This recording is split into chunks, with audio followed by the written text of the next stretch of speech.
Magandang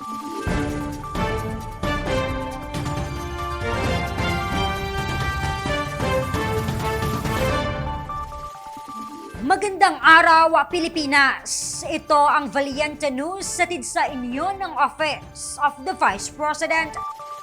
Katuwang ang Madrasa Comprehensive Development and Promotion Unit, Davao City, nakapamahagi ng pagbabago bags ang OVP Southern Mindanao Satellite Office sa mahigit 1,000 kabataan sa lungsod. Narito si Jera Gomez para sa karagdagang detalye. Actually, ito ang second day namin ng pag-distribute ng bag district ng mga pagbabago bags. Kahapon, nakapag-distribute po kami sa second district ng Davao City. And then, last year din po, nakapagbigay kami sa Sirawan at saka sa Piaki. So ngayon, pinagpatuloy namin yung distribution sa mga hindi pa nakatanggap ng pagbabago bags. Katuwang ang Madrasa Comprehensive Development and Promotion Unit, naging matagumpay ang inilunsad na pagbabago bags distribution ng OVP Southern Mindanao Satellite Office sa ilang madrasa schools sa Davao City.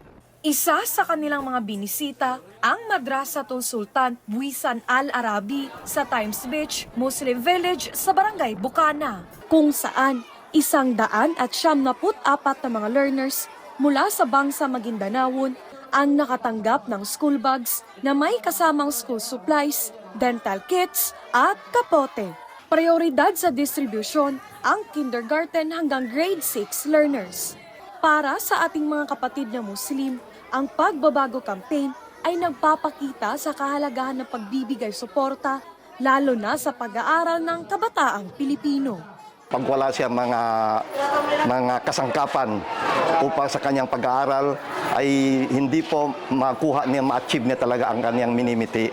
Ngunit dahil sa mga ganitong bagay na binibigyan ng paraan, nagiging daan ito upang makamit ng bawat estudyante ang kanilang minimiti. Hangad naman ng pamunuan ng Madrasa Comprehensive Development and Promotion Unit. Salamat po sa Office of the Vice President. Sa tulong ninyo, nandito tayo ngayon lahat. At ito po, alam ko sasabihin namin sa inyo na ipagpatuloy natin ang ating ugnayan. Ipatuloy po natin lahat ito para sa kabutihan ng lahat. Hindi po natin tinitingnan anong tribo, anong kwan. Lahat tayo, basta tayo ay Pilipino. Kaya nga, tinitingnan natin dito, ito isang paraan na salamat. Mula rito sa Davao City, ako po si Jera Gomez. Lahat para sa Diyos, bayan at pamilyang Pilipino. Valiente News. Mga kabataang bahagi ng Bangsa-Kagan sa Davao City, kabilang sa mga nakatanggap ng pagbabago bags mula OVP Southern Mindanao Satellite Office. Ang kanilang kwento, tunghayan sa susunod na episode.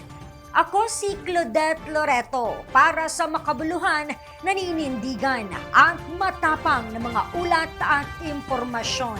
Maraming salamat.